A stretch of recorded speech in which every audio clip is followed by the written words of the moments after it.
Sampai dengan Agustus, APBN telah membelanjakan 1.657 triliun rupiah atau 53,3% dari total belanja negara tahun ini. Belanja KL mencapai 575,8 triliun atau 60,9% terhadap total belanja kita tahun ini.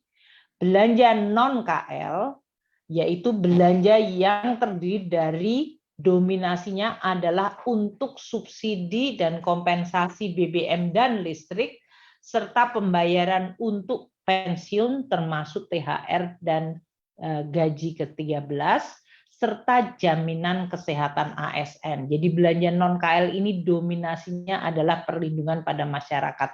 Telah mencapai 602,3 triliun atau 44,4% terhadap APBN kita.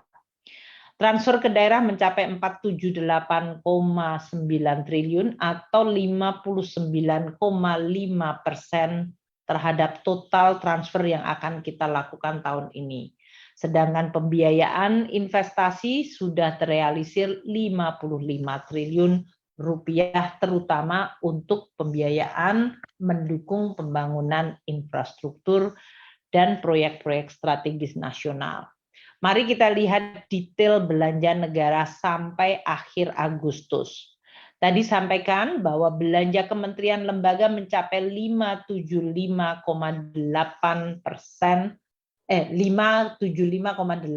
triliun atau 60,9%. Untuk apa saja? Satu, untuk belanja pegawai 170,5 triliun. Ini naik 4,8% dibandingkan tahun lalu. Kalau kita lihat, kenaikan yang cukup besar adalah berasal dari tukin dan honorarium, yaitu karena kita tahun ini membayar THR dan gaji ke-13 mencakup juga 50% tunjangan kinerja.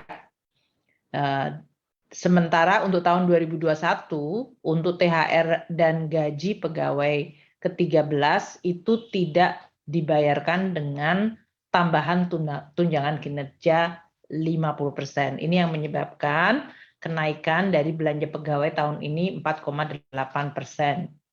Untuk belanja barang, ini yang tadi saya sampaikan bahwa belanja barang kita mencapai 221,9 triliun hingga akhir Agustus 2022.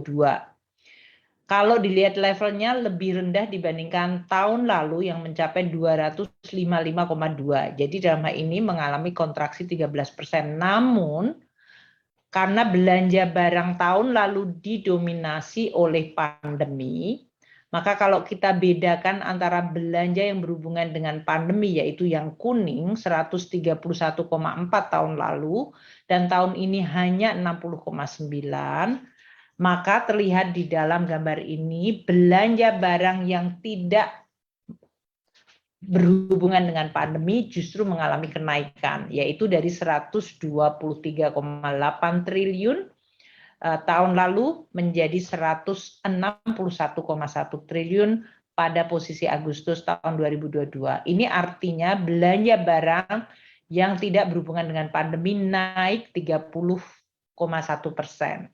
Ini menggambarkan bahwa APBN kita dan kegiatan dari kementerian lembaga sekarang sudah makin berfokus kepada kegiatan-kegiatan yang tidak lagi berhubungan dengan pandemi.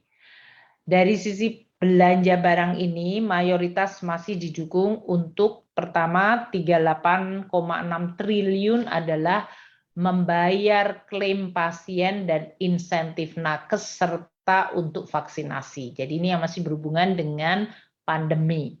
Kemudian untuk Kementerian Pertahanan 24,3 triliun adalah untuk pemeliharaan perawatan alutsista dan untuk pengelolaan barang-barang milik negara, termasuk dalam hal ini pembangunan dari rumah sakit di bawah Kementerian Pertahanan. Kementerian Keuangan 31,1 triliun sebetulnya lebih merupakan belanja dari BPDPKS untuk biodiesel dan beasiswa LPDP. Sedangkan Kementerian Agama belanja barangnya 13,4 triliun adalah untuk penyaluran biaya operasi sekolah. Untuk belanja modal sampai dengan akhir Agustus mencapai 87,4 triliun. Ini sekali lagi juga lebih rendah kalau dari sisi levelnya dibandingkan tahun sebelumnya, karena tahun sebelumnya ada luncuran belanja modal setinggi 18,5 triliun akibat pandemi. Sehingga kalau kita lihat belanja modal tanpa luncuran sebetulnya mengalami kenaikan 3,5